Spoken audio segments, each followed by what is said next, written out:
আসসালামু আলাইকুম বন্ধুরা, সকালে কেমন আছেন? আশা করি সকালে ভালো আছেন। সবাইকে জানাই পবিত্র রমজানের শুভেচ্ছা। তো সকালে ভালো আছেন?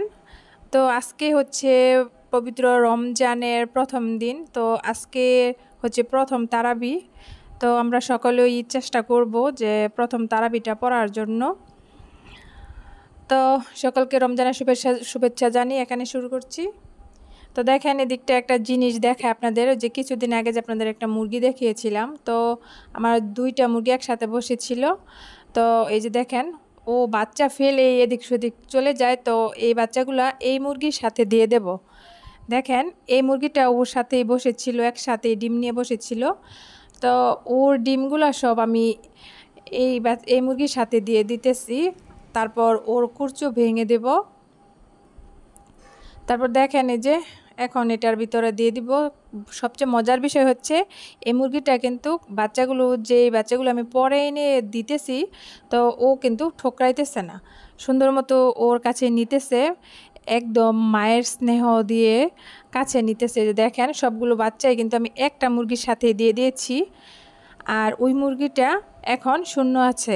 আর ওই মুরগিটা এখন আমি ওটাকে পানিতে চুবিয়ে তারপর কুরচে ভেঙে দেব। তো বন্ধুরা, আমাদের গ্রাম অঞ্চলে কিন্তু কুরচো মুরগির এইভাবেই কিন্তু করা হয়, পানিতে চুবিয়ে তারপর কুরচো ভাঙা হয়। তো আমরা দেখে এসেছি ছোটোবেলা থেকেই মুরব্বিরা এভাবেই করতো। ওদেরকে পানিতে চুবিয়ে ছেড়ে দিলে তারপর কিছুদিন মানে 2-1 দিন পরেই কুরচাটা ভেঙে যেত। তো বন্ধুরা, এই যে এইভাবে পানিতেই করা হয়। তো আপনারা কেউ ভাইবেন না যে মুরগিটা মারার জন্য এরকম করতেছে। তো বন্ধুরা, এটা কিন্তু এইভাবেই করে, মুরব্বিরা দেখে এসেছি আমরা এইভাবেই করতে। দেখেন মুরগিটা এখন হাঁটতেছে। তো এইভাবেই কিন্তু ওর যে পশমগুলো আছে, পশমের ভিতরে পানি ঢুকে, আর ওই পশমগুলো ঝাড়া দেয় কিংবা পশমগুলো শুকানোর জন্যই করে, তারপরে নাকি কুরচোটা ভেঙে যায়। তো এটা সত্যি কথাই, আমরা ওইভাবেই করি মুরব্বিদের মতো। তো এই যে দেখেন বাচ্চাগুলো, দেখেন একটা জিনিস, এই যে বাচ্চাগুলো কত সুন্দর লাগে, বাচ্চাগুলো দেখতে কত কিউট। আর দেখেন কিভাবে পানি খায়, ওদের পানি খাওয়াটা দেখে এত ভালো লাগছে, সেজন্য একটু আপনাদের সাথে শেয়ার করলাম। তো দেখেন বন্ধুরা, এদিক দিয়ে যে সন্ধ্যা হয়ে আসছে, তো আমরা রান্নাবান্না করব সেহেরির। তো দেখেন আজকে শুটকি ভুনা করব, শুটকি ভর্তা যেটাকে বলে, কাঁচামরিচ দিয়ে যে শুটকি ভর্তা করতেছি একটু বেশি করে, যেহেতু রোজা থেকে প্রতিদিন ভর্তা বানানো একটা ঝামেলার ব্যাপার, সেই জন্যে। তারপর এদিকটায় দেখেন আমার রান্নাবান্না হয়ে গেছে। এই যে দেখেন এদিক দিয়ে আছে এই যে পাবদা মাছ ভুনা করেছি টমেটো দিয়ে। আর এদিক দিয়ে দেখেন মুরগির মাংস রান্না করেছি, সেটাও টমেটো দিয়ে করেছি। আর এই যে দেখেন আমার শুটকি ভর্তা, সেটাও হয়ে গেছে। এই যে দেখেন, তো দেখেন পরিমাণে একটু বেশি করেছি, প্রতিদিন করা যায় না সেজন্যে। তারপর আছে দেখেন এই যে লাউ শাকটা আমি অল্প করে করেছি, যেহেতু ছেলেরা খায় না, শুধু আমি খাবো সেজন্যে। আর এই যে দেখেন এদিক দিয়ে মুরগির মাংস, তারপর আছে শুটকি ভর্তা, সাথে আছে পাবদা মাছ ভুনা টমেটো দিয়ে, আর আছে লাউ শাক। তো দেখেন এদিক দিয়ে সন্ধ্যা হয়েছে রান্না বান্নার পরে, যে আমি ছাদে চলে গেছি কবুতর দেওয়ার জন্য।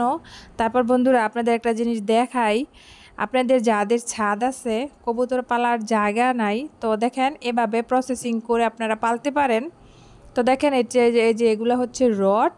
তারপর এই যে রডগুলা, এই যে দেখেন এইভাবে দিয়ে, এই দেখেন যে ওয়ালগুলো আছে, তো এই ওয়াল ছিদ্রি করে তারপর এটার ভিতরে রড ঢুকিয়ে তারপর এভাবে যে আমি কবুতরের ঘরগুলা রেখেছি, এই যে দেখেন ছিদ্রি করে যেভাবে রডগুলা দেওয়া হয়েছে।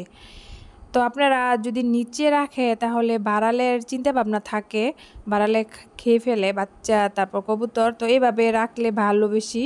তো দেখেন এই যে সামনের সাইডটা হচ্ছে এই যে এইভাবে দেখেন নিচ দিয়ে রড গেছে, তারপর হচ্ছে গিয়ে আবার এই যেভাবে দেওয়া হয়েছে এই রডের মধ্যে কিন্তু কবুতরগুলা বের হয়ে বসবে।